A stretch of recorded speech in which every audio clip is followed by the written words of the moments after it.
Hello everyone, Felix here. Yeah, I finally made it. This is probably one of the worst ones of being late. Hold on, give me a second, while I have to keep it down because I just very barely got my window, got my window of time that I could go live. But here we are.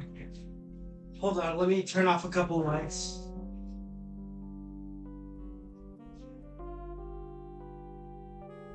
Oh man, I'm glad to see you guys. I am so glad to see you guys again. It is. I had a good time over there, but the past couple of days have been rough. Kind of like coming back to normal society while some shit goes down. Hold on, let me go spread the word. Once on Twitter, yeah, a lot of people came to the Twitter. Ah, anyways, well, there is, I guess, one of the things I should talk about. One of the things I guess I should talk about is probably like things going on with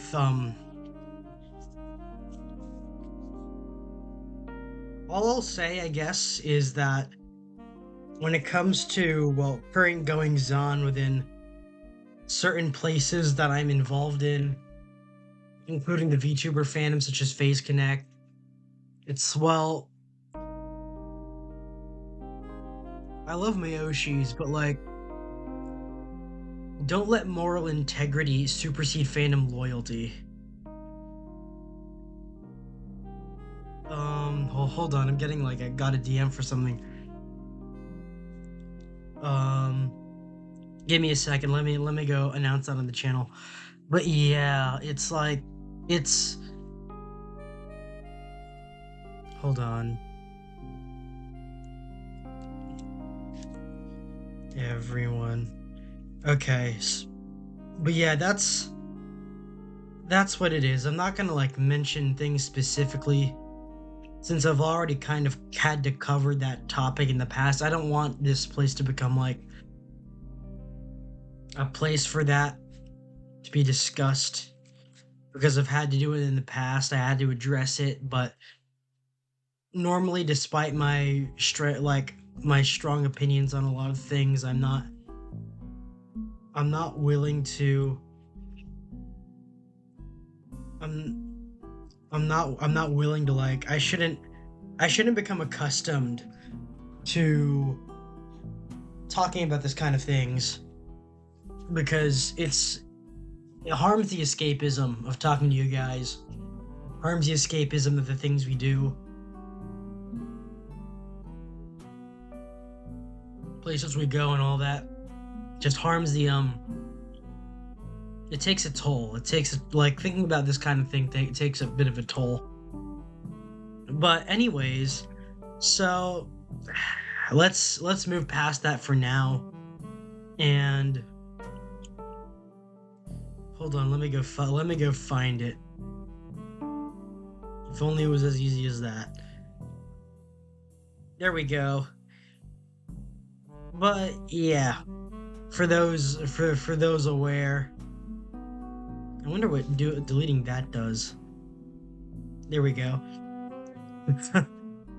But yeah, so it was took a brief trip, like I mentioned last time, to Orlando. That I was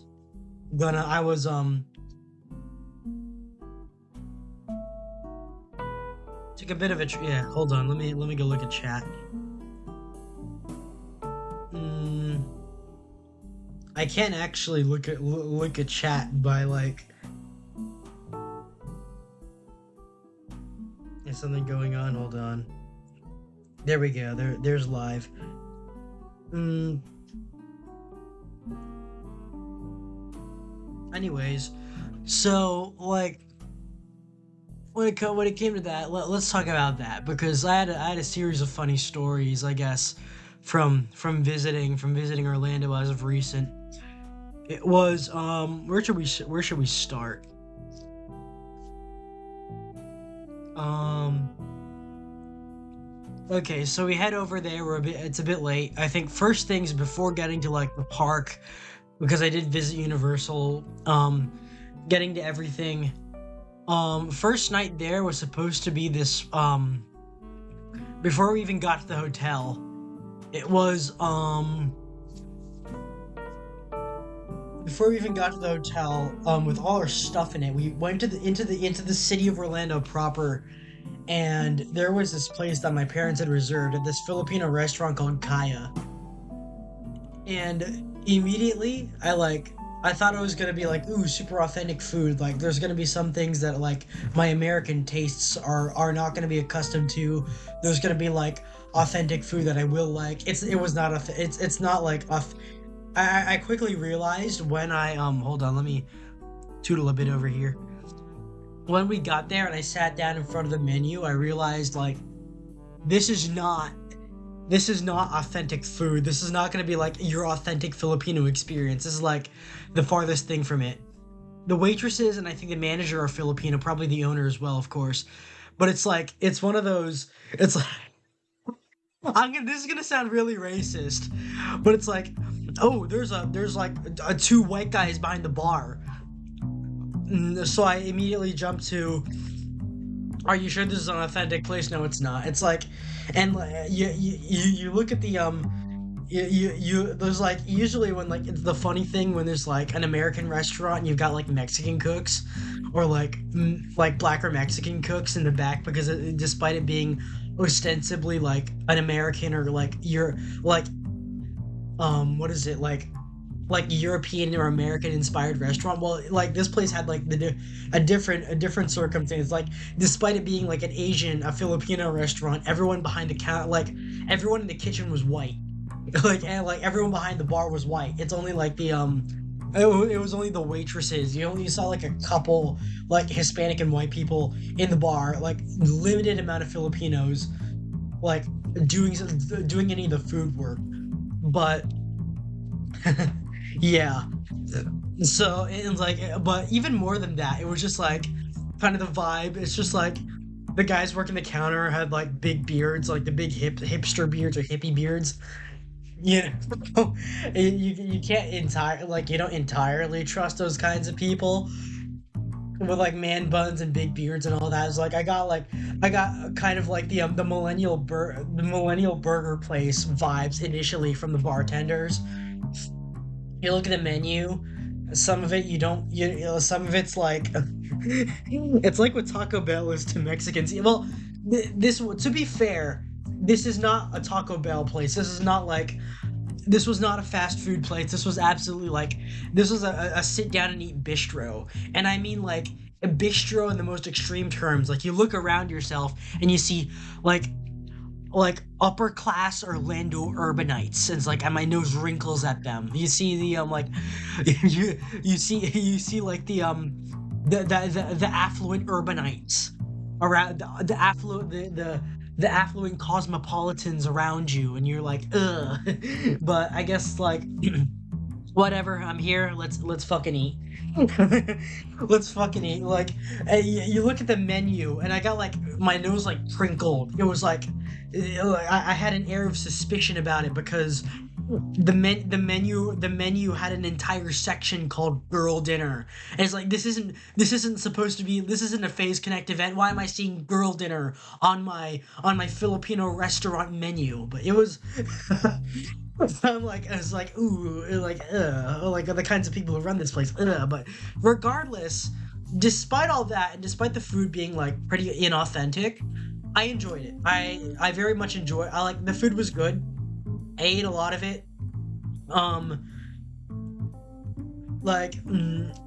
everything was supposed to be like a la carte family serving because like you're supposed to come there with a party, but I guess since it was myself, my mom, and my dad, it was all fine.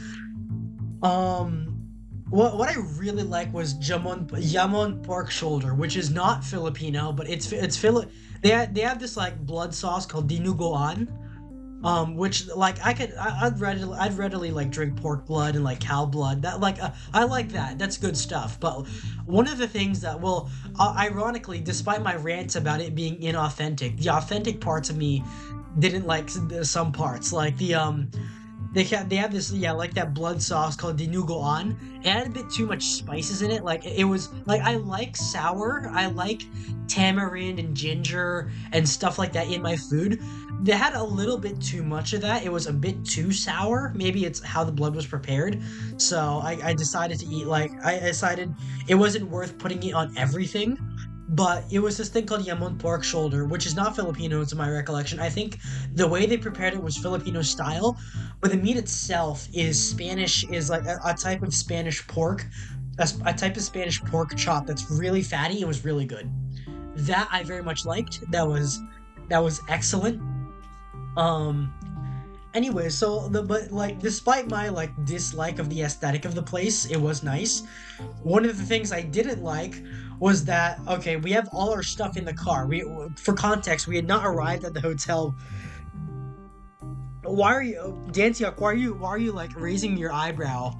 Why are you raising your eyebrow at me? What did I say? What, like, oh, you better explain yourself. But we hadn't gone, and we hadn't gone to the hotel yet, which was a problem because all like we have an expensive German car that is sitting in the middle of a slightly suspicious Orlando street with a lot of things in it, with an awful lot of things inside of it that is there.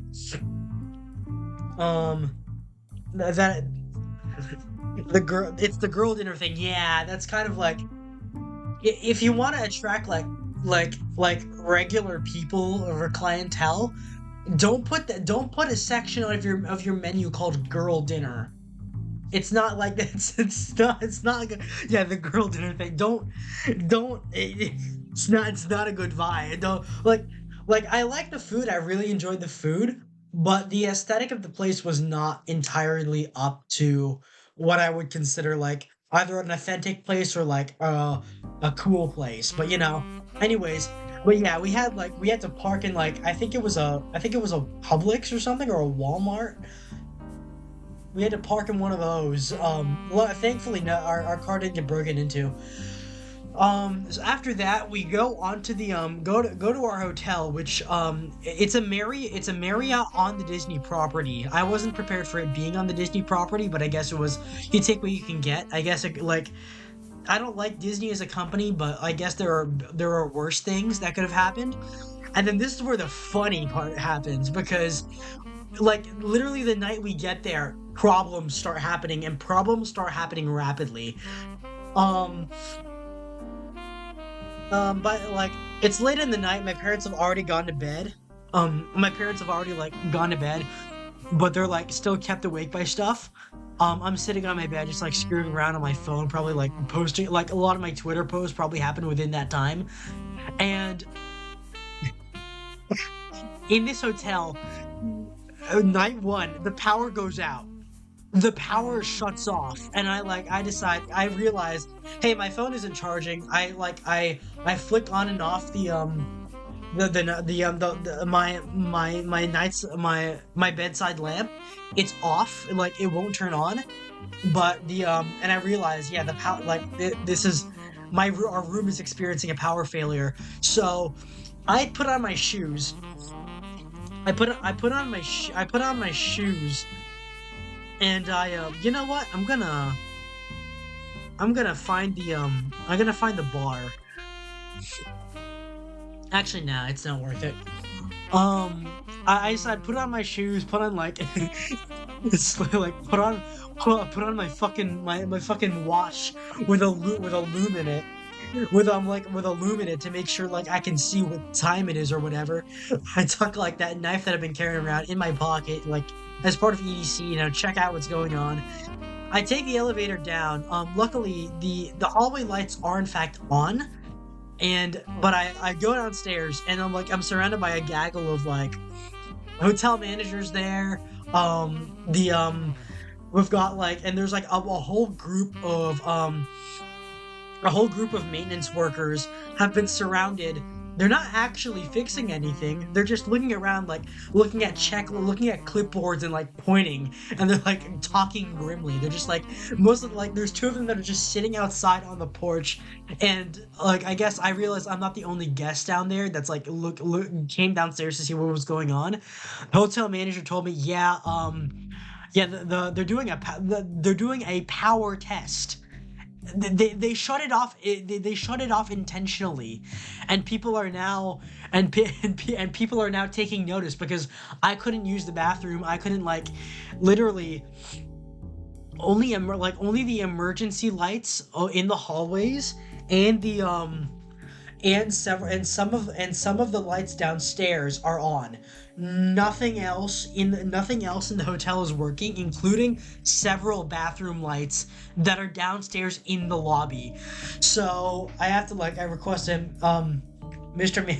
Yeah, I gotta use the bathroom, sir. I gotta do that. He leads me to the bathroom, to the lobby bathroom, which I realize doesn't have lights, and I have to request to him, yeah, I need a bathroom with lights. So he takes me to the conference room, and I could go there, and then after a while, I'm surrounded by like a couple of other guys and a couple of other hotel guests, and I go to the lobby. We go to the lobby, and what is it? This is Thursday night. This is Friday morning, I think. Okay, so yeah, we headed to the lobby, and Thursday night, Friday morning. We were already in the lobby. We're all surrounding this elevator. Press the button. Elevator comes down because the maintenance foreman, like of the maintenance people, said, "Oh yeah, we're turning the power back on," and talking about that for reference, these guys are the hotel is owned by Marriott, but the maintenance workers are the Central Florida Tourism Oversight District, which is the modernized version of Reedy Creek. Reedy Creek was originally like hold on, let me go pull that up. Reedy Creek. Yeah, it was these guys. Let me go pull this up. Yeah, the Central Florida Tourism Oversight District, aka Reedy Creek. These guys were like half Disney, half government employees. Nowadays, they're fully under the government, but they're still specifically administering all of this gigantic area that is technically Disney property, because our hotel, our Marriott, was under Disney property. They were the ones responsible for power and logistics. So they tell us, these guys, the Central Florida tourism oversight guys, tell us power's back on. So a bunch of people, include myself included, and this guy, I don't want to dox someone. One of them was this guy in a wheelchair, and part of his name literally contained the word Seth Rogen. Again, I'm sorry for doxing him, but I'm not gonna say his full name, but his name was very close to Seth Rogen. It's I partially had to laugh at that because I don't like Seth Rogen at all. He's I don't like him as a fucking actor, but whatever. He myself, this middle-aged guy and a bunch of two other younger guys, maybe in their late 20s or mid 30s or so. We all head up and pile into the elevator and head back up to our rooms, and then remember, the power went on. The power got turned back on 5 minutes ago, which means the building didn't have enough power to run the elevator, and the elevator failed. The elevator fucking failed, and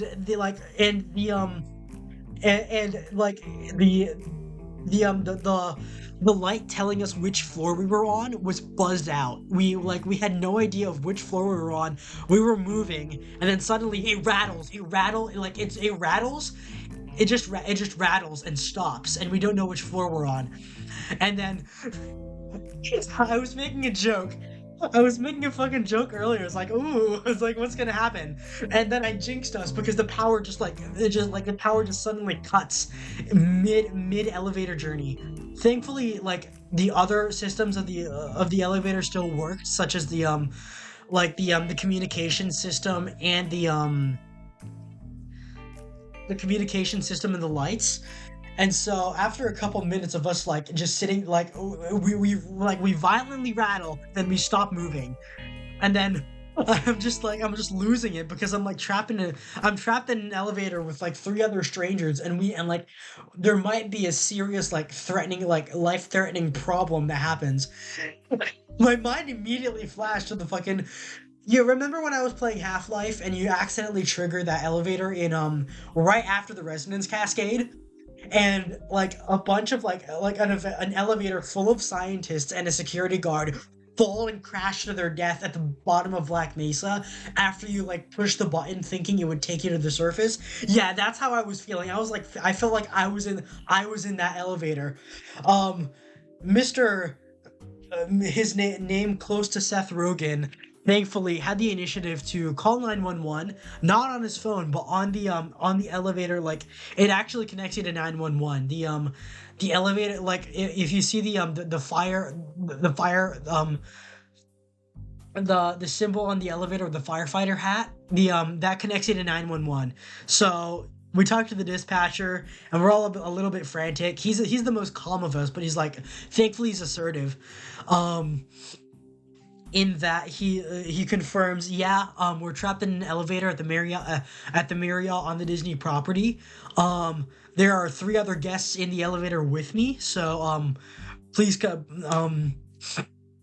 please let us out. And then the dispatcher tells us, have you tried opening the door, pressing the open door button? We try that and we say no, and I'm just like, oh man, we're fucked, aren't we? And then thankfully, I think either one of us pressed lobby or the elevator returned under its own power to the lobby on its own.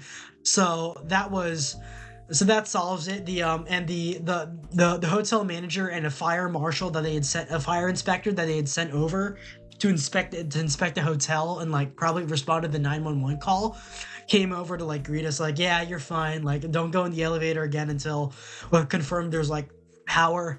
Again, the guy, like one of us was in a wheelchair, so he really didn't have any option other than the elevator to get back to his room. So it's like I keep making fucking Half-Life jokes and like cracking myself up because like my head was against the wall.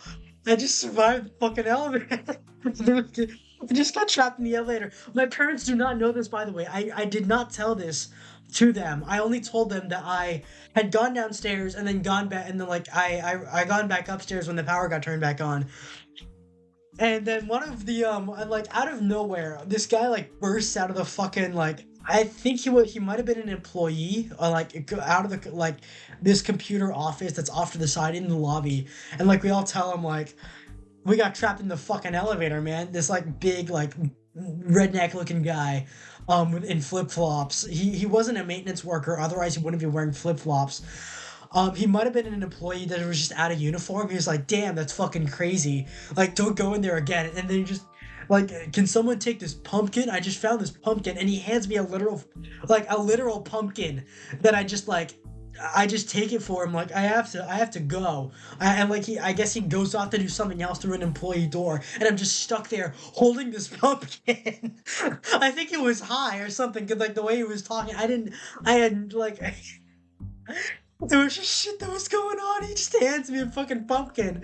And like, you know, in airports, when they tell you don't accept suspicious packages from strangers, well, I accepted a suspicious package from a stranger, and it was a fucking like 10-pound pumpkin, and I was just like stuck there holding it for maybe 5 to 7 minutes before I decided, you know what, this is stupid. I'm just gonna go back to my room now because they confirmed the elevator works. So I just put the pumpkin I just put the pumpkin on like some table that was near where the guy had gone into the employee room. I just left the pumpkin there. Yeah.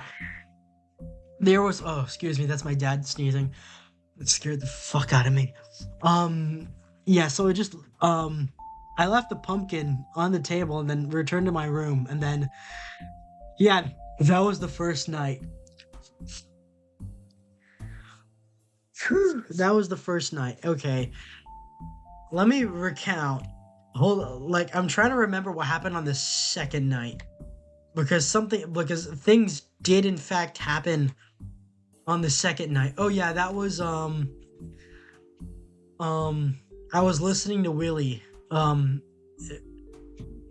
Second night was yeah, I think that was just me lollygagging around the hotel.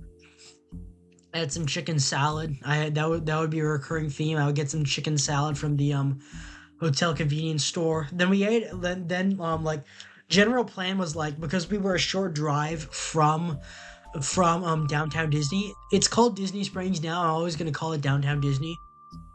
We were a short drive from there, so that's like that was like if we weren't like at like a park, we were at a theme park. We were gonna be eating there.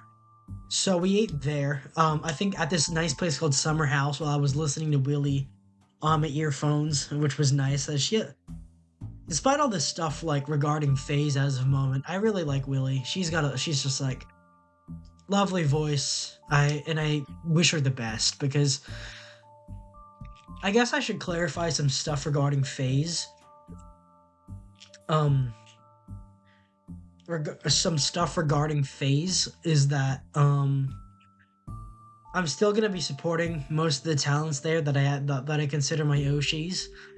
That won't change, but like it's something to pay attention to, I guess.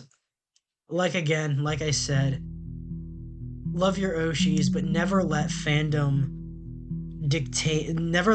supersede never let fandom loyalty supersede moral integrity. So pick and choose, watch who your Oshi like love your Oshis but watch what they do and all that. But like I guess that's like with that, I was listening to Willie. We had a good time. I got some new shoes, which was nice. Because downtown Disney is an outlet mall. And I had some gin. I had a gin cocktail for dinner, which was real nice. It was very sweet. I liked it a lot.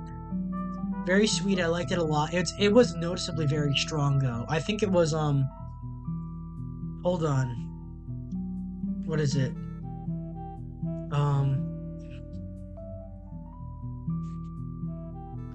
In the Lake Buena Vista Summer House.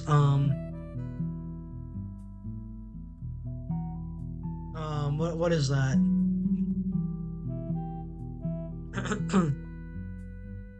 What did I have? What did I have here? It was the wine by the glass cocktail.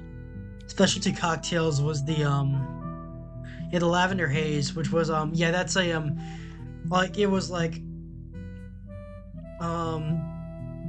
it was gin with like fruit flavors with like gin with fruit juice. It was really nice. It was really strong though.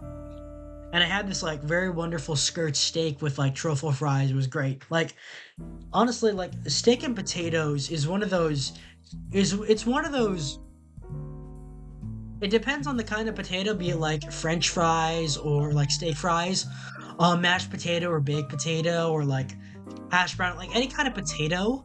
Like it's up there with steak and egg. Steak with a lot of things is just like divine. It is truly like God intended people to have that food. I know like it's controversial to say like about eating meat or whatever. God intended for us to have that food. It was wonderful. I love that skirt steak. It was so nice. It was so nice. It's a bit chewy. I guess I wish for it to be a bit more crispy. It's not as flavorful as New York strip, but skirt steak is becoming like my second favorite cut of steak. It's very nice. Picanha skirt steak and New York strip is like it's one of the best steak cuts out there. Filet mignon is like it doesn't have that fat flavor, and ribeye is excessive to me. So New York strip like it has that like dark intense flavor, and skirt steak does have that too. I guess it's a bit more milder, which is real nice stuff. So we had that. We went back to our room later that night. I think it was one of the incidents. One, like I feel like it was I feel like that day was fine. The next day we went back to we had a we did some other stuff during the day that's like we did some other stuff during that day. Then we went back to downtown Disney for more food. The next day, that was Saturday. I think one of the days had an incident. Had an incident where one of the days had an incident in which we'd called for we'd attempted to call for like my mom had called like for for a room to be cleaned while we were away, and when we got back like multiple times the room was not cleaned. So like how like housekeeping failed to do their job, which was like another thing that's like it kept going wrong. Oh yeah, and like I guess it's a really minor thing, but my dad and I spotted this gigantic palmetto bug in the lobby of the hotel, and we had to tell like one of staff about it. Like this gigantic palmetto bug in there. It's like yeah, it's not scary. Like I'm not like scared of roaches or whatever. Like I can pick them up easy, but I don't want to be around them. I don't think anyone wants to be around cockroaches, especially the kinds that like feed on like that bottom feed human stuff. So that was a thing, but like that was another incident. Um, I think what else was it? The other place we ate at downtown Disney was this place called Morimoto, which was real nice. They had like orange tempura chicken, and like my parents were having a fucking feast because they've been binging a lot of. There's this like stupid Korean show called I think it was about like the stupid Korean isekai show. It's a live action, not an anime, where like this French chef gets like isekai to like what is it? Trying to remember the dynasty of Korea that was like it's like medieval Korea. And like yeah, and she has to like prepare stuff for the emperor or whatever. And like they've been like and like they were obsessing over the food from that, which good for them. This was like this was like a trip for them just as much as it was for me, which is nice for them. I had some chicken, it was real nice. Then I had some stuff later. And, oh, and I think one of the other stuff. Oh yeah, one of the other things that we did there was visit this like linger around the shops a little. And one of this place in the area in like the more downtown like outlet mall area because it's like it's effectively just as much an outdoor mall as it is like it's a shopping district really. You go there, like I went there and I decided like out of curiosity, there's this like jewelry shop that's featuring like this big display of watches. It's like normally like I decided, you know what, I'm gonna go in because and like I guess I must have looked really sus to like like the staff at the jewelry store because I'm like taking pictures of the watches. I'm not gonna show any of them off because you like but it's like most of these are in catalogs that I'd only dreamed of, looking at Breitling, Omega, or like used Rolexes that cost more than my car. It's insane stuff, insane stuff. But yeah, Rolexes like that. They didn't even have new ones. They had used ones because only used ones were in that level of price point. And then there's Tag Heuer. I was looking for the Aqua Racer Professional, which they did have. And then I overhear it's like at the Omega booth, they're talking about James Bond. And I noticed that they have the No Time to Die. Like I have mixed opinions on No Time to Die as a movie, but they have the watch from that movie, not the exact watch, but they have like one of the limited edition like SAS like special air service spec James Bond watches from that movie anyway. So like I decided to check it out. I wanted to look at it, like get an up close look at it, and like I swear the the face reveal in the glass pans. Yeah, I'm not gonna do that. But the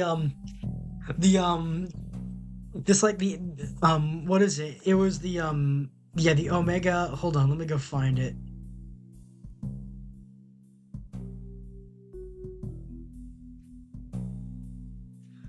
Like, so one of the couples was looking at the 007 anniversary edition, the James Bond anniversary edition of this watch.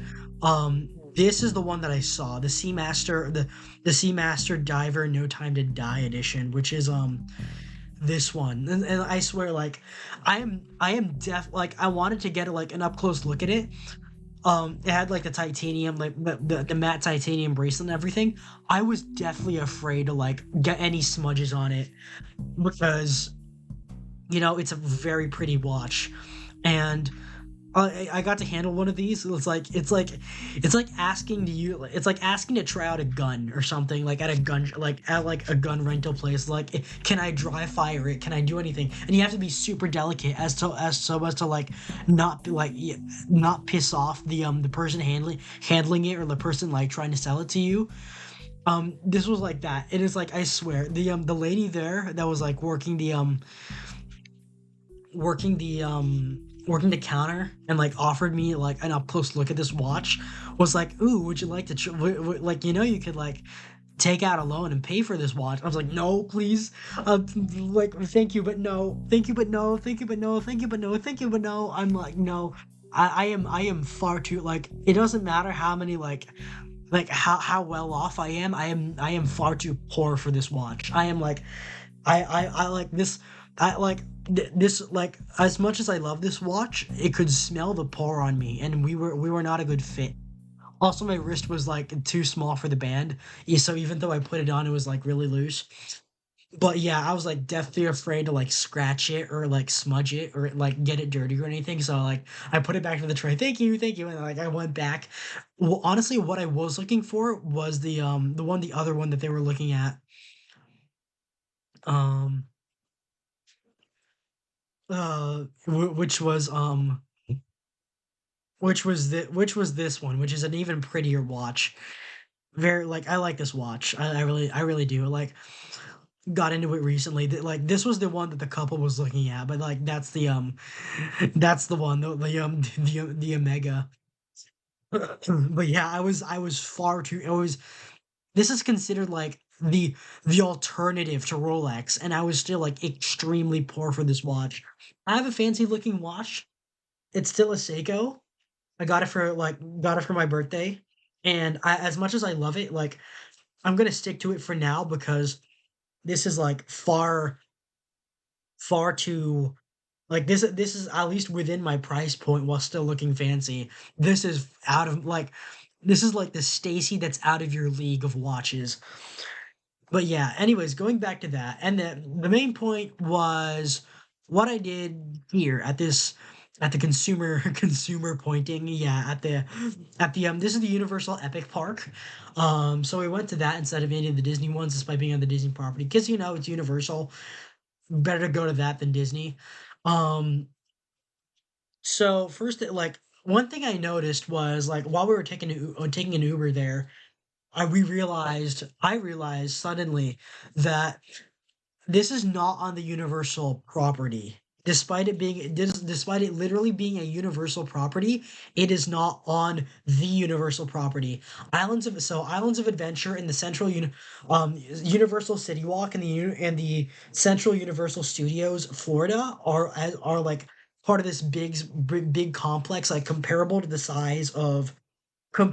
like the size of the Disney parks. It's got their hotels and everything there. This is not there. This is off to the side. This is, I think, 5 miles, I think, south of central uni of the official Universal property.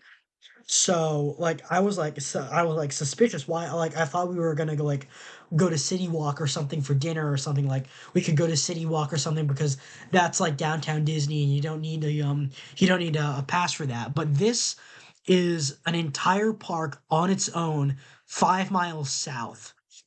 I went here to its shit. Well, yeah, Mollington himself famously went here. Like, I've been like, he hold on. Is the music stopped? My bad. Let me go start that again. Anyways, this is this area. So yeah, this area, I remember following like the development of this because I was like really hyped for it. I thought it'd be really cool, like seeing seeing what was inside and everything. And as you can see, this is a like as it turns out, this is a relatively small park. This is a very hold on the where is that? You, the Universal Epic map. Like I guess showing it off to you guys and my review of the park in general, which was hold on. Like yeah. Oh nope. Hold on. Yeah, Universal Studios Florida, Universal Islands of Adventure, Universal Volcano Bay, and then like several. I think away from that is. Hold on. Where is that? Let me X out of that. Um, yeah, this is the Universal Orlando map, and then yeah, like several miles south is the Universal Epic area. Hold on, I gotta keep it down because there's unfortunately a lot of people making noise. So it is. Yeah, you can see how far it is. You can you can see how far away it is from like from the main parks themselves, which is right here. This big complex is Universal, and all the way down here is the is Universal Epic. And this is it is a comparatively very small park. Um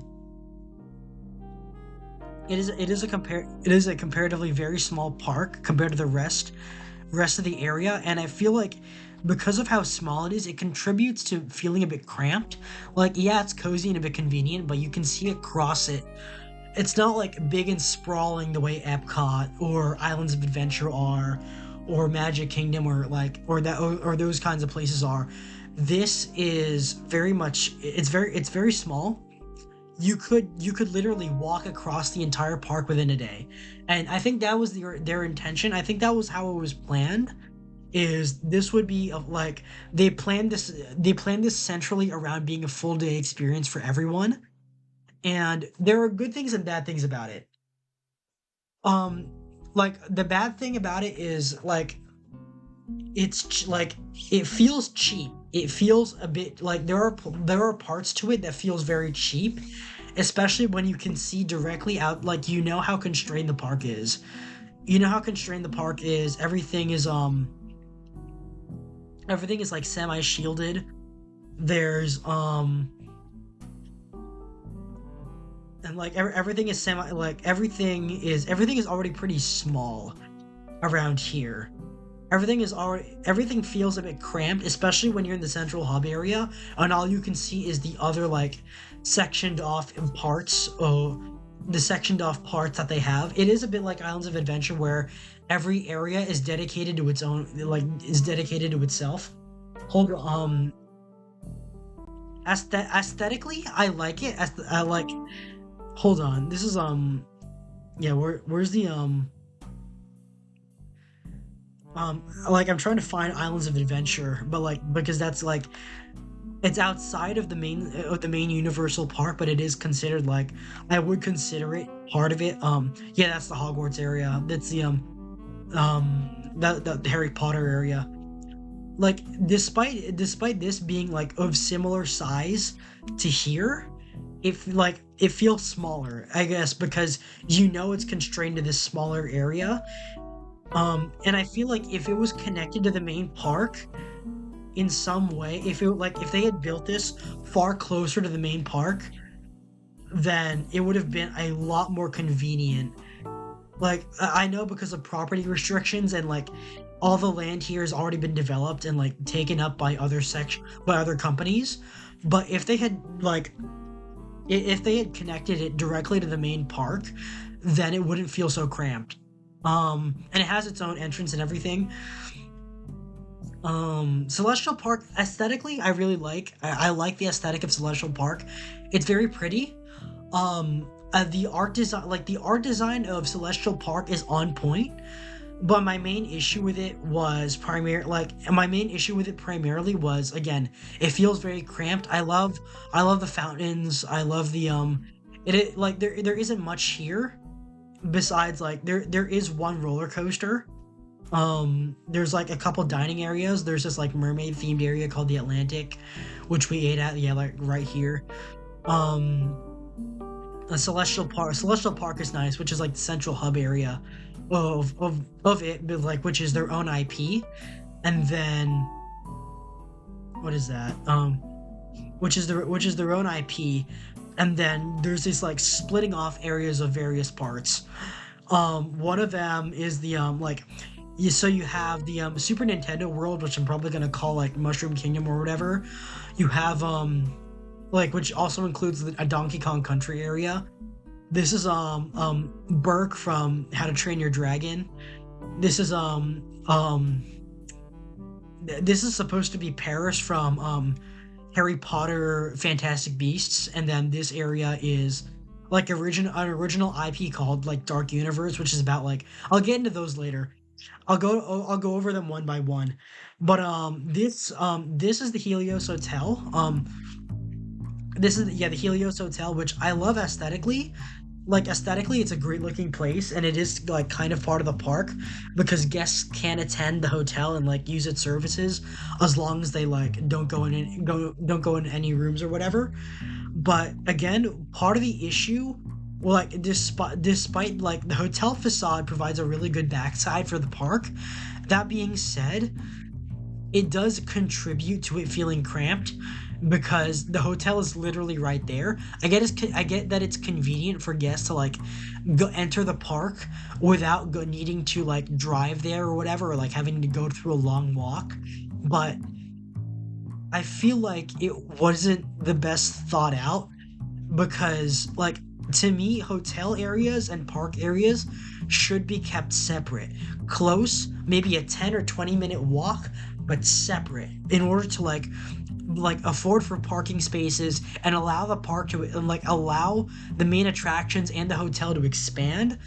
This is a problem. This like architecturally is a problem. So there was like that was trouble there.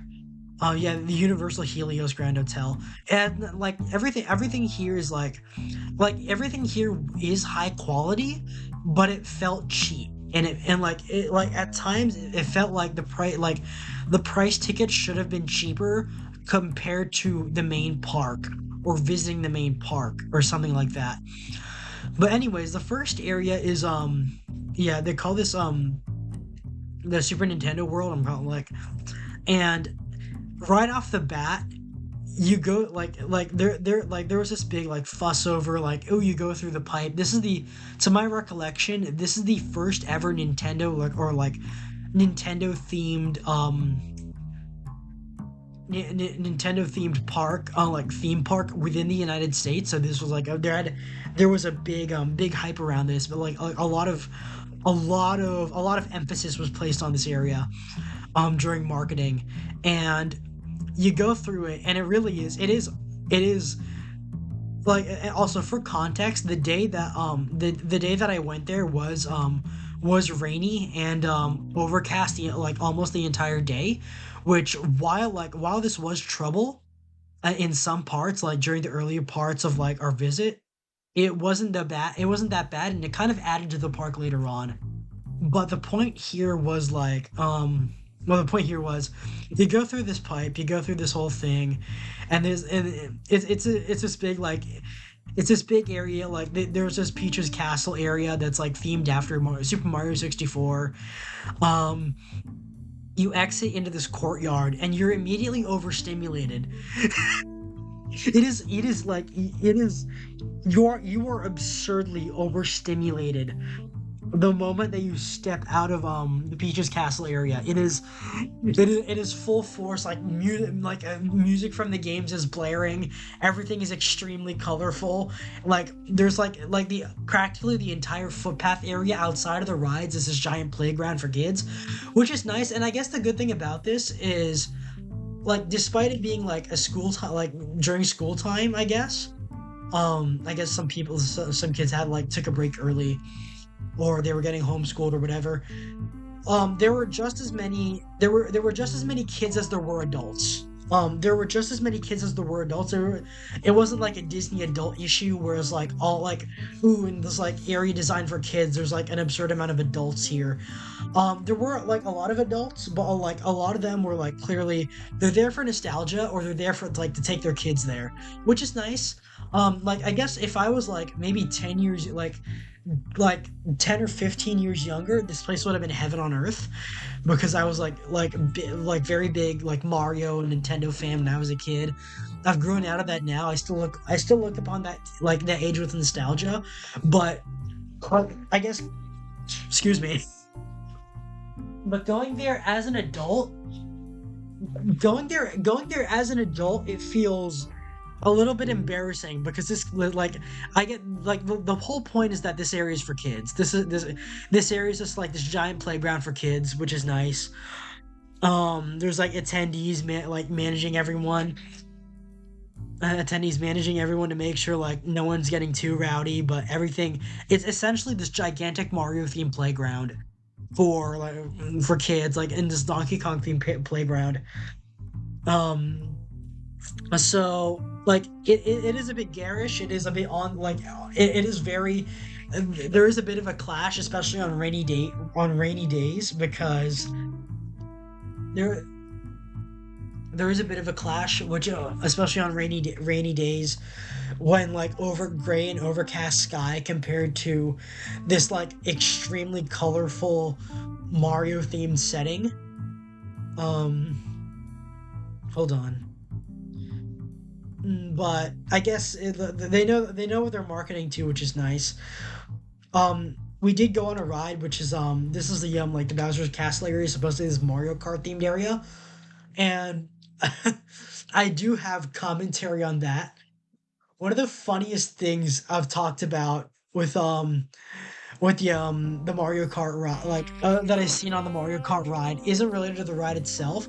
Like the decorations inside are really tasteful. I like the ride queue and everything. But one of the funniest parts that I mentioned on like to some of my friends that I've like met that I've talked to, there was a woman in line, and on a preface to a Mario Kart ride, a woman is sipping a full cup of Guinness and like a full black stout beer in her hand, and next to her, her husband or like boyfriend is sipping like some ale, like actual honest to the Lord, like brown ale. Like they're literally like drinking before they're gonna go driving. It's the wildest shit you've ever seen. Like honestly, like one of the best. That's on the floor again. It's like one of the best indicators that you're in Florida, man. That you're in Florida. That you're drinking before going on a driving themed ride, which was great. Um, so like. I liked that there were like a lot of adults too that were there like both like either like with like either despite it like again despite it being a kids area, I guess there were enough adults that you don't feel embarrassed for being there at your age. There was like nearly half the rides attendees were adults anyway. um so it's um this ride, the Mario Kart ride, it's basically if you've done like Buzz Lightyear, if you've done the Buzz Lightyear shooting gallery in Magic Kingdom, or like or the Men in Black ride on the main in the main Universal Park, then this is essentially like that. It's basically it's an on-rail like despite it being like a themed ride, you don't get to drive it. It's not like bumper cars or anything. What you do get is a sort of like on rail. It's an on-rail shooter. It's an on-rail shooting gallery, but without instead of like guns or lasers or whatever, you're pretending to play Mario Kart. And what they give you is like this VR headset or AR headset while you're on the ride, that projects like images in front of you, and instead of aiming like a light gun or something like what like you do on like you do at an arcade or on like one of those other rides. The confusing part is that you have a fixed steering wheel with buttons. You have a fixed steering wheel with buttons. You do not steer the car with it. You steer your seat with it like a turret. And then instead of having a fixed crosshair, you have a fixed wheel with a fixed wheel with buttons that act as your trigger. And then instead of a crosshair, you're supposed to, like, I guess it uses like eye tracking or face tracking technology. You're supposed to look at your target, look at your target, which is presented to you via like this holographic display via the goggles. You have to look at the target, then press the button. It's supposed to be easy. It's actually a lot harder than using a light gun. And I guess technically it's more accurate because technically it's more accurate to real life, because this is technically the same system that fucking that what is it? Off bore sight, hold on. Off bore sight aiming. Yeah, the like uh yeah, let me go show that let me get to show this to you guys. Like, so this is what the Mario ride runs off of. It's off bore sight aiming. You are facing a different direction than your weapon, which is supposed to be the cart, which is supposed to be the go-kart, and you're supposed to aim your eyes at it while you're pressing the button to shoot, like while facing another direction. You are doing off bore sight aiming, like where you have to cue your shots by aiming by eye tracking.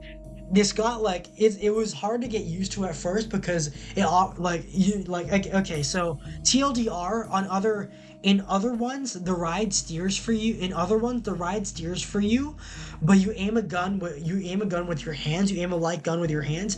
Here you aim your ride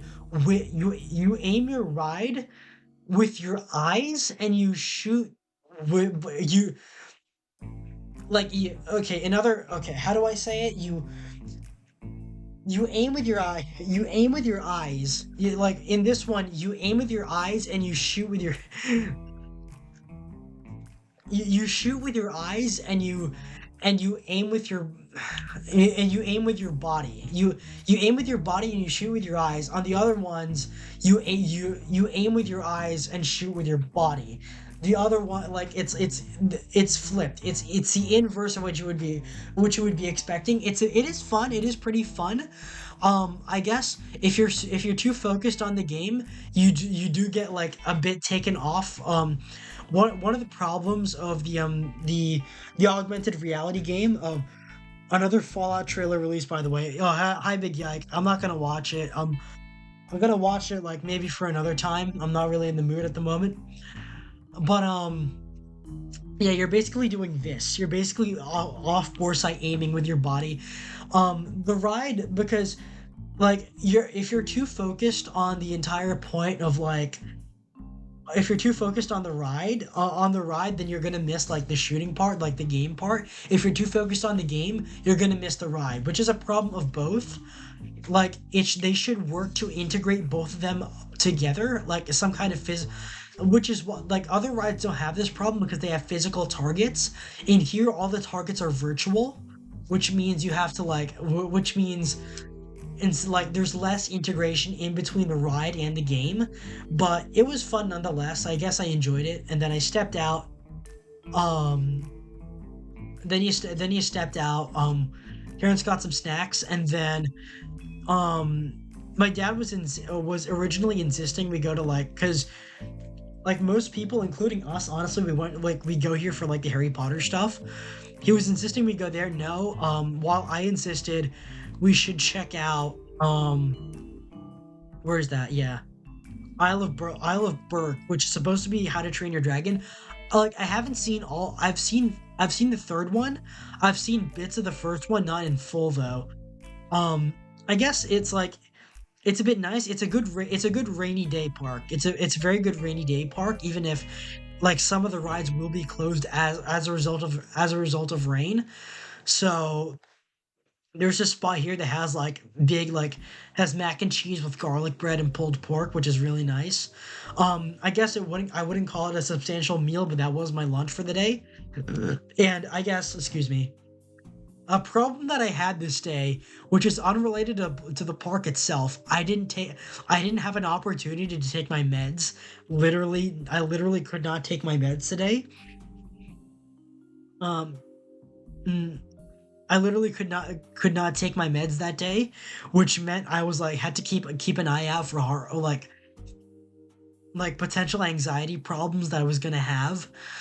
Um, and usually when I do that, I can't have alcohol, but I had alcohol later that day anyway. So we do that. We have some lunch. My parents had some lunch earlier, and we went to and there was a show called The Untrainable Dragon. It wasn't good. It wasn't like you go here to keep your kids entertained. Really like the Mario world is like the areas are nice and I like the aesthetic of the park, but like I'm not a rides person. I'm not a rides like I like dark rides. I'm not gonna do like I like theme rides or like dark rides. What I'm not gonna do is roller coasters. I'm not gonna do outside roller coaster where the whole point is like going fast and whatever. What I can take is dark rides, and they didn't have any here.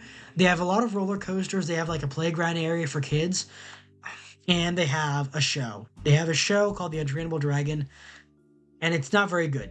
In my opinion, like they put a lot into puppetry, which I'll commend. They put a lot of work into puppetry, but like the performances of like the regular actors does need work. Um they picked a like what I guess I liked is they picked a hot girl for Astrid, and they did a similar good job with like picking the actor for Hiccup. But and the puppetry was good. The production value on the puppets for the show were good, but story wise, it wasn't very imaginative. There are there are like parts in like there are scenes from the regular Universal Park. There are shows in the regular Universal Park that are a lot more eventful and engaging to the audience, either through audience participation, through a better like script for or plot, or both. This wasn't one of them, quite frankly.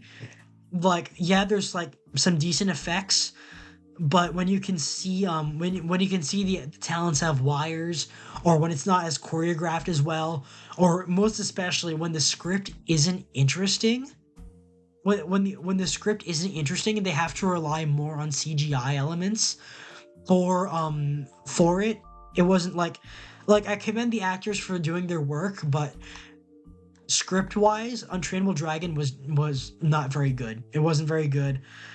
Whatever, we went back out. So we went back out. We got ourselves a churro. We got ourselves like my mom wanted snacks, and we got ourselves a churro, and then we went over to um I got myself a churro. Then we went over to, I guess, one of this is the nicer area of the park. This is supposed to be this is supposed to be the Fantastic Beasts area. For context, I did like when I was a kid, I did read Harry Potter as a kid. I have my thoughts on it. Do I think Rowling did a good job with, like, I'm not going to comment on the politics because quite frankly, I think the politics surrounding Rowling are pretty stupid. But um like from a purely writer's perspective of Harry Potter, it is a flawed story. It had potential both in the world building side and in the plot, in the plot, but it's obviously an extremely flawed story. It's not it's engaging. It's an engaging story, but it's not a well put together story by any means. And I'm saying as someone who was a Harry Potter fan as a kid, like that's how it was. That's how it is, quite frankly. And on that, I am miss like I was not and on that, and like on the subject of that, I have not read Fantastic Beasts. This whole area is themed around Fantastic Beasts and where to find them. Specifically the second and third ones, I think, which are set in Paris, which are set in like 1920s, we like 1920s, the 1920s version of Harry Potter in France, because it takes these are the books that take place outside of the UK in Harry Potter. I haven't seen the movies. I might try the movies just like as a might as well kind of thing, because I hear they were like done pretty well. They were done by the same person who did Deathly Hallows, which is probably going to be pretty good. But like despite it being an unfamiliar area, despite me like technically knowing the story, it was enjoyable. This is a pretty well put together area. I know Mollington's like Mollington being a Britoid, he has his own like he likes going to the Harry Potter areas here, which is in which like I agree with him. This place was in fact like probably one of the best areas there. Um one of the best areas there. That being said, the one of the main show attraction, which is called Le Cirque Arcanu, um, it was like you go in expecting a bit more because the promotional material is pretty big, but the venue is really small. It honestly like you'd expect it to be bigger. Le Cirque Arcanu was a letdown, to be quite frank. Like the premise is that this is like like a magical circus set in like a magical circus with captured animals, with like captured mythical monsters that they're gonna show off. And like what I expected like after I was let down by Untrainable Dragon, I was like hyped for this. I was like, ooh, there's gonna be like an actual circus performance, and there's gonna be like knowing like my side of Harry Potter, there's gonna be like full on combat. There's gonna be like magic combat that's going on. People are gonna fight each other on stage with wands, and people are like, and like they're gonna sell it. They're like, I'm gonna see good acting and good script writing. No, it wasn't. It was just a big promotion for Fantastic Beasts. It wasn't very good. Like like I guess the circus, like elements of the circus performance were, I guess, like okay. I liked some of the effects. I liked the lead up, but the whole the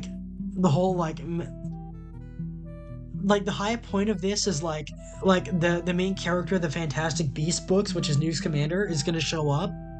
They didn't even get an actor for him. They got the actor from the movies to show up and like do a couple scenes via CGI. Like that, like it's clearly him it's clearly him doing the scenes, but it like the actor never appeared physically. It's just they got the actor from the movies to like say a pre-rehearsed section of the script before he and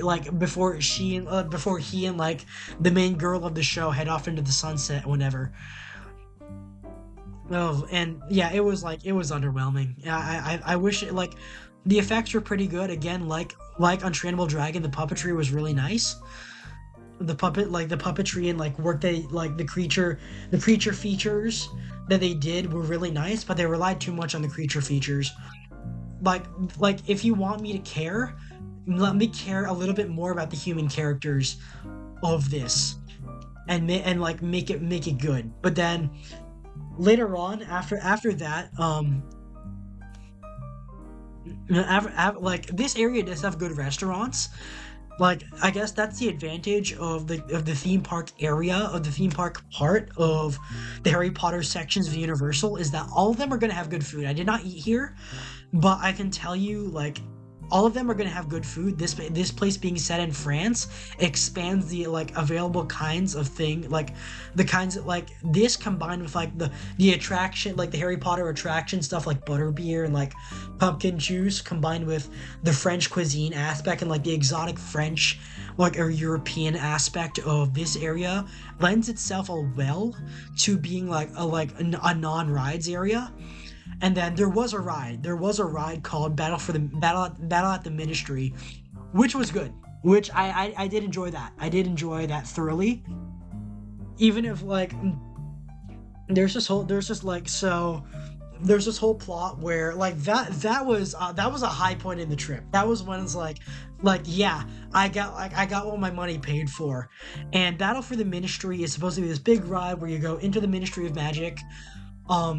If you've like, funny enough, because like I've read the books, I've watched all the movies, but I guess the strongest impression here was like, because I had the Lego version of Order of the Phoenix, and like one of the strongest impressions I had of the Ministry of Magic was the combat areas of Order of the Phoenix and Lego Harry Potter. So that was really fun. That was really fun. It is treated as like a giant queue section of the ride where you go into the Ministry of Magic, which I guess lore wise, wizards technically like the witching and wizarding world technically wouldn't have a need for embassies or border control or that kind of thing, despite being self-governing, because you could just you could literally teleport wherever you wanted. You could literally apparate via flute powder or port keys or apparition or whatever, which is kind of like, again, I don't like that part of Harry Potter's world building. It introduces too many plot conveniences, but it works here. And as a ride, it works here, and it's really fun. It was real fun going around here, and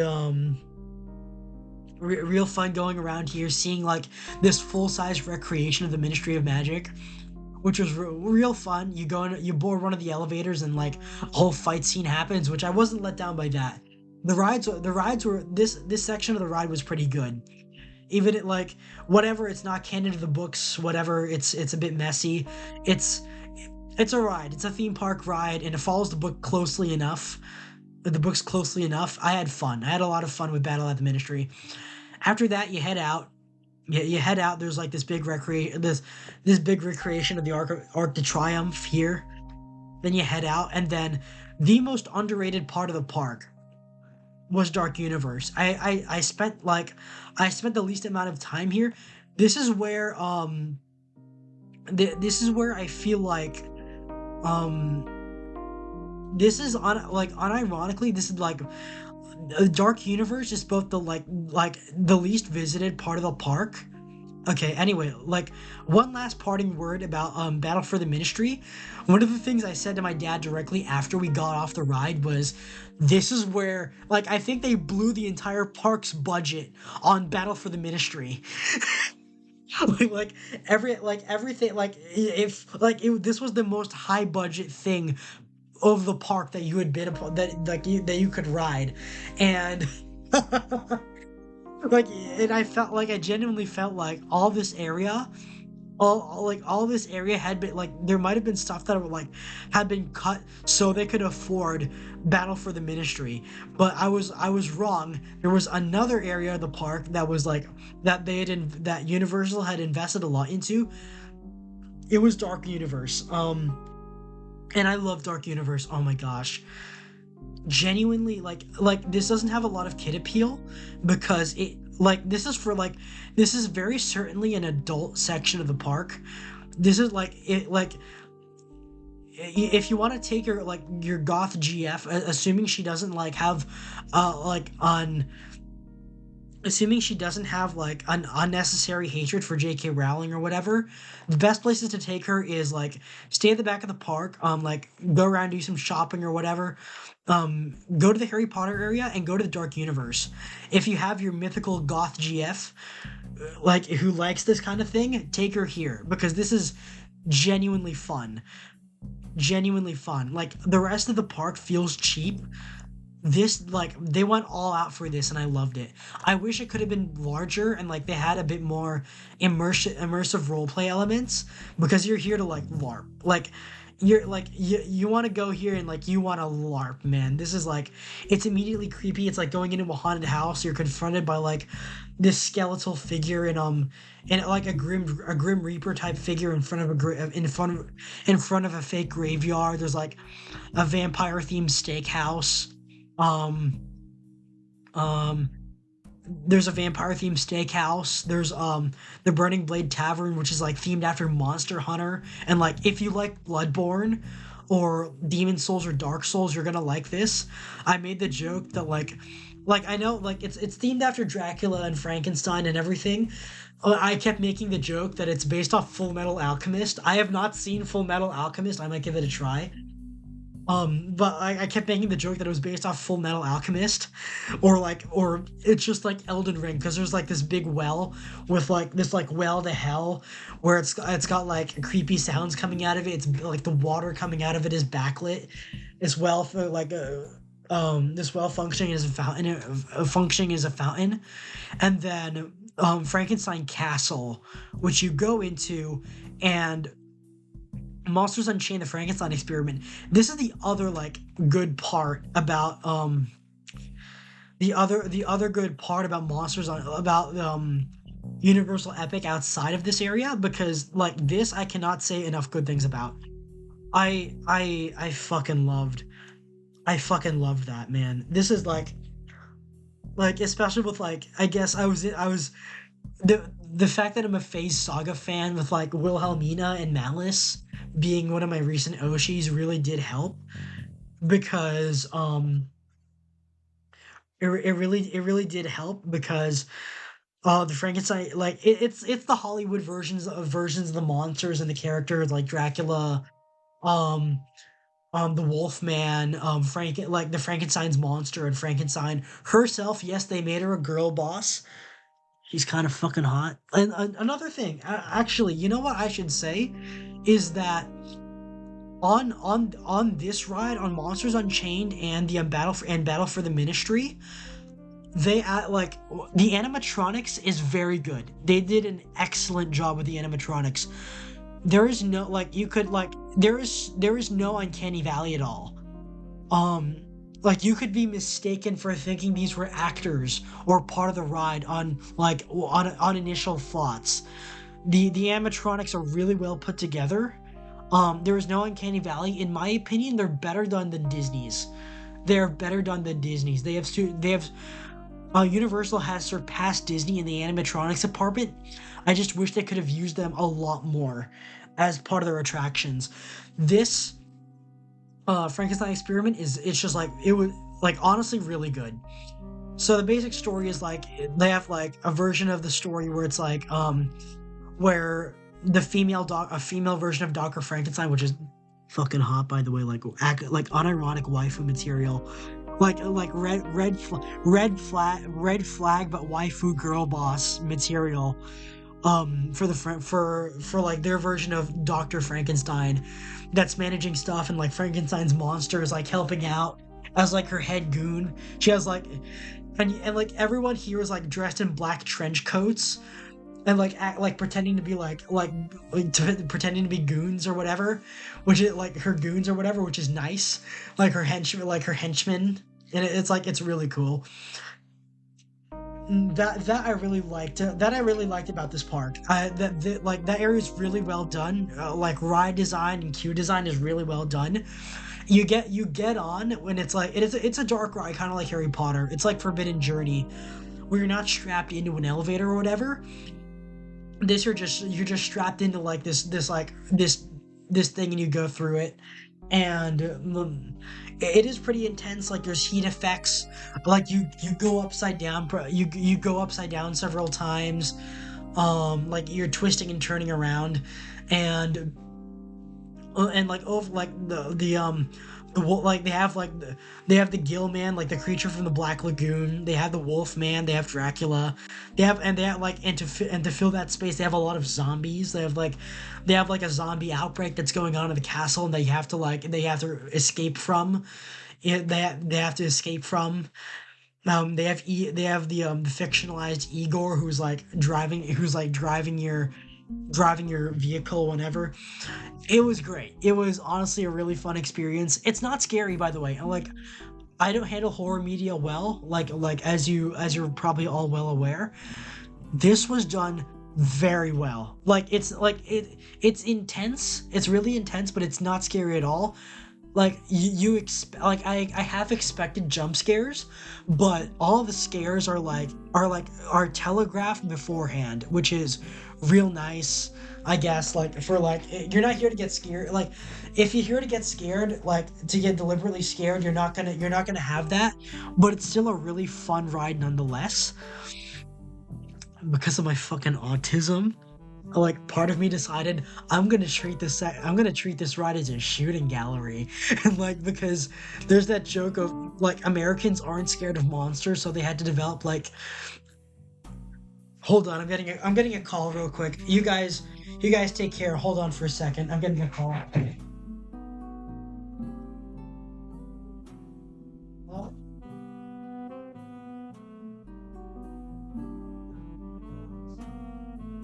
a bit busy right now, so keep it down.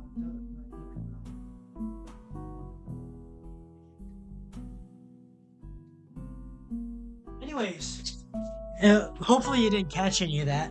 Anyways, one of the things I really like is again like autism took over.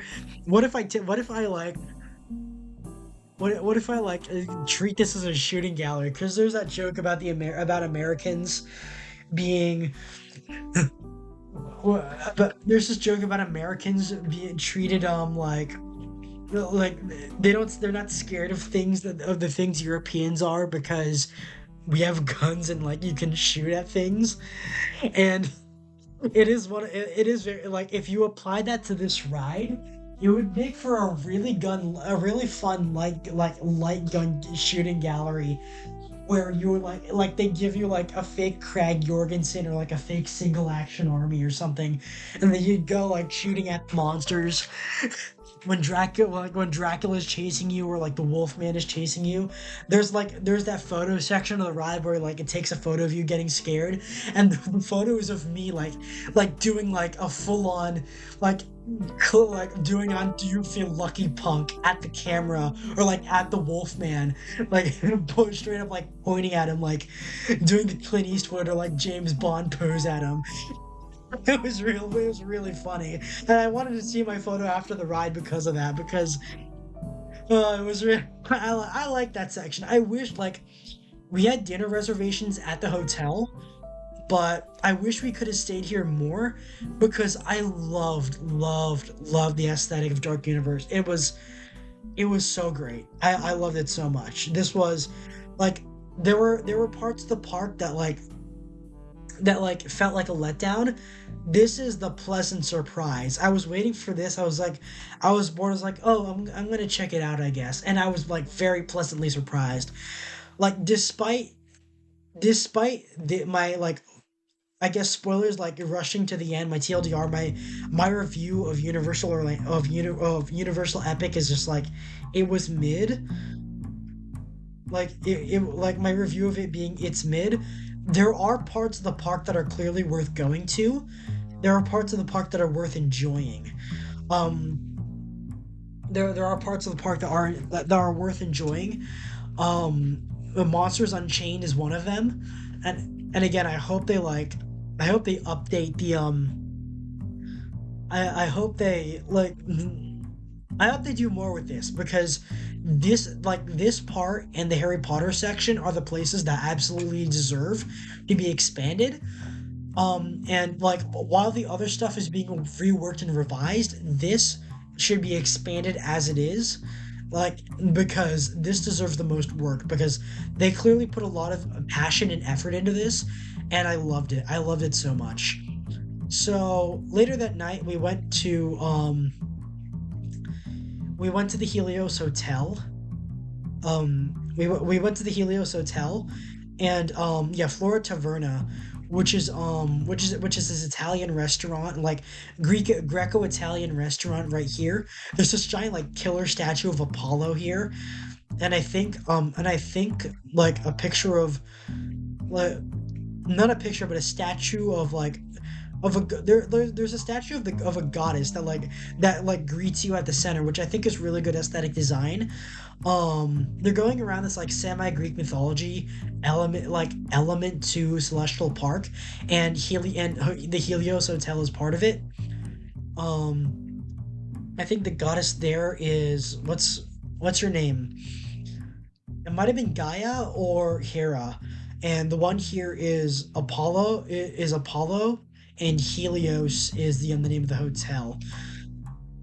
So like they're leaning into the Greek and Roman mythology aspect. That could be something they could go for with like a future park even. They could like license out like if they could buy the rights to Clash of the Titans or something. Hold on. Anyways, but yeah, the Flor Taverna, the restaurant was really good. High quality Italian food that we got there. Um, High quality Italian food and wine.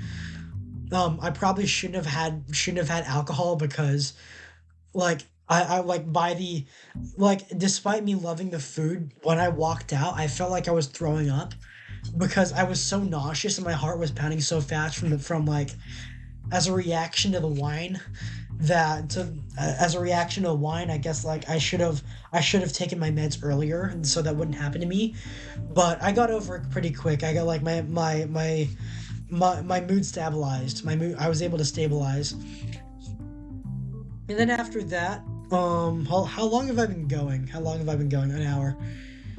But yeah, that was Universal Epic. That like in my opinion again, I guess my final opinion of all of this, yeah, I went here too and shit. I have thoughts I will share on it. Monsters Unchained. Yeah, I'm gonna type that up now. Monsters Unchained would be a really cool shooting gallery. Type ride. If like that is my honest opinion. That is my honest opinion of like it would be like I know they're not going to implement it, but it would be fun nonetheless. It would be really fun. It would be if you have like that like a horror ride with a shooting gallery in it. Like with like I would allow jump scares if it was a shooting gallery. It like honestly like I feel like I wouldn't be opposed to the idea of theme parks if they leaned into like more edgy sides and stuff like that. That would be like I had so much fun with Dark Universe and the Harry Potter section. The other two were a bit underwhelming. Like why like I wasn't the age demographic intended for Mario or the How to Train Your Dragon, but what I got out of it, I guess, like what I could get out of it from the other two parts was very nice. Um so heading out, we head back, we took an Uber back, and then I guess you know what? That like there was some other stuff that happened, but I guess that's too personal of a few details to disclose. But overall, what I should say is yeah, that was my time over there. That was my time over there. I'm still acclimating and getting back up to speed on things, especially since we've got Thanksgiving coming up. I should like be preparing for that. But yeah, that was my time over there. That was my time at Universal at Universal. I felt like I feel like I could say something did go wrong almost every day, including getting there and going back, but I won't disclose all of it. That being said, but yeah, that's what I got. That's what I got. So thank you, Dantioch, and thank you, Big Yike, for stopping by. Um, I can't say what I'll be doing on other times, but I will be. I can't exactly say what I'll be doing at other times, but I will be doing something. I've been like trying to wrap my head around some things. Probably gonna say and like start up that Modern Warfare, like the COD 4 Modern Warfare stream that I've been promising. But yeah, that's been that. That's been that. I've been back. Thank you everyone who came. Otsu love, and I will see you next. Mm, what is it? Yeah, next Monday. Next Monday. So let's see if there's anyone I can raid. Let's see if there's anyone I should raid. Hmm. Let's see if there's anyone I can raid. Actually, you know what?